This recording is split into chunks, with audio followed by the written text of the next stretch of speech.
Bonjour, ici Éric Duhem pour lerebelle.media. Un peu plus tôt aujourd'hui, j'ai parlé à des Français ici à Paris sur les Champs-Élysées, là où l'attentat terroriste a été perpétré jeudi soir dernier, pour savoir quel impact allait avoir cet attentat terroriste sur l'élection présidentielle, le premier tour qui doit avoir lieu dès dimanche prochain. Et autant ceux et celles qui s'apprêtent à voter à gauche que celles et ceux qui s'apprêtent à voter à droite s'entendent sur une chose, celle qui pourrait le plus en profiter, c'est Marine Le Pen dans le scrutin de dimanche soir. Peut-être qu'on ne sera pas surpris si jamais elle réussit l'invraisemblable et elle finit première dès le premier tour. Alors voici ce que les Parisiens avaient à me dire au lieu où a été perpétré l'attentat terroriste un peu plus tôt cette semaine. Je me trouve présentement avec un homme qui a été témoin hier de la tragédie qui a frappé ici même sur les Champs-Élysées. Bonjour, monsieur. Bonjour. Donc, vous étiez ici hier soir lorsque le djihadiste a attaqué les policiers. Exactement, Qu'est-ce que vous avez vu? Alors, moi, je suis venu sur les Champs-Élysées après mon boulot, comme d'habitude, prendre un verre au niveau de la terrasse du Georges V. Donc, je me suis installé à 14 h parce qu'il faisait très beau. Et à 14 h, j'ai commencé à remarquer des choses un petit peu inhabituelles. Ça veut dire une présence policière un petit peu très renforcée. Donc je voyais 3 policiers passer chaque 3 minutes à peu près. C'était inhabituel. Ça fait 20 ans que je viens sur les Champs-Élysées. Je n'ai jamais vu ça. Donc ils avaient peut-être eu la puce à l'oreille. Ils savaient qu'ils avaient quelque chose qui se produirait. Je suis sûr et certain que les services secrets français ont fait leur boulot d'une manière extraordinaire, qu'ils ont donné l'alerte qu'il y avait un attentat qui se préparait à Paris, et c'était que pour ce soir-là. J'ai pas fini. À 19 h, je remarque qu'il y a un hélicoptère qui rôde sur les Champs-Élysées. C'est bizarre, on ne vient pas en hélicoptère sur les Champs-Élysées quand on est gendarme. Je me suis dit, peut-être qu'il y a un braquage dans le coin, etc., etc. J'ai commencé à réfléchir comme ça. À partir du moment que je vois qu'une foule là-bas en train de se disperser avec une intonation, je me suis dit non, il n'y a pas de... Il y a quelque chose. C'est du terrorisme. Et on est rentré dans le café, on a été enfermé par le propriétaire pendant 2 heures. Vous êtes resté pris dans le café pour assurer que la sécurité soit rétablie. Les touristes qui étaient aussi dehors, ils les ont fait rentrer. Et on était enfermés là-bas pendant 2 heures. On est sorti 2 heures après. Quand on est sorti, les Champs-Élysées étaient archi-vides. Il y avait un silence extraordinaire. J'ai jamais vu ça. Et il n'y avait que des sirènes, des gyrophares de police, que des polices de toutes sortes, les GIGN, ce que vous savez.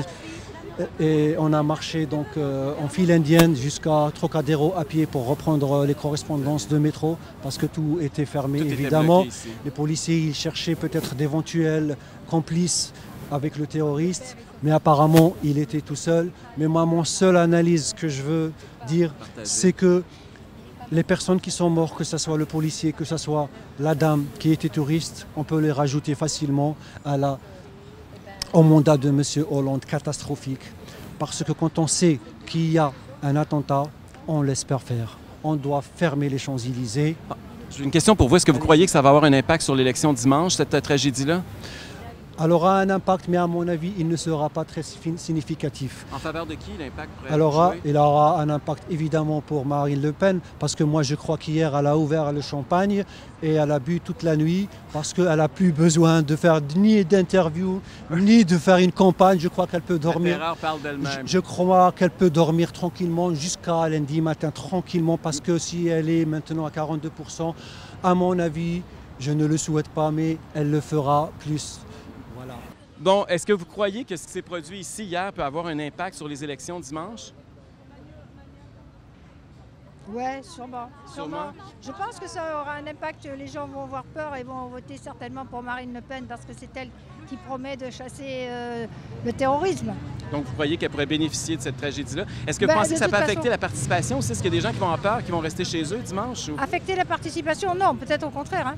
Les gens vont sortir un peu plus? Ah, ben oui. Ils vont être motivés? Ah, ben, je pense. Particulièrement le Front National? Je pense, oui. Ou même François Fillon, si ça l'arrange. Donc la droite va être avantagée, vous croyez? François Fillon peut-être très bien. De toute façon, moi je vois François Fillon président, même si je ne vais pas voter du tout pour lui. Mais je suis persuadée qu'il va être président. Ça peut faire changer. En faveur de qui, vous croyez? Je pense que ça va être en faveur des extrêmes. Donc l'extrême gauche et l'extrême droite? Je suis désolé de dire ça. Donc Marine Le Pen et Mélenchon? Malheureusement, oui, parce que ça a un impact, ce genre d'événement a un impact ça va toucher les extrêmes avec un vote de colère, je pense. Ça peut faire monter un peu Fillon, qui est quand même le plus solide, et faire un peu descendre Macron, je pense, qui est un peu jeune. Et puis si ça peut faire descendre Le Pen, ça sera bien. Vous pensez que Le Pen va descendre à cause de la tragédie, vous? Oh oui, parce qu'elle n'a aucune solution. C'est Mélenchon, pareil. Donc, vous pensez que ça va avantager la droite, vous? Bah, c'est pas impossible, hein, surtout que ça se joue à pas beaucoup. Ça peut faire une petite différence dans Ça une lutte peut serrée. faire une petite montée de Fillon. Merci beaucoup, monsieur. Vous aimez ce que vous venez d'entendre, ce que vous venez de voir? Bien, écoutez, on est un média indépendant, on vit grâce à votre générosité. Je vous invite à aller faire un don sur rebellefrance.com.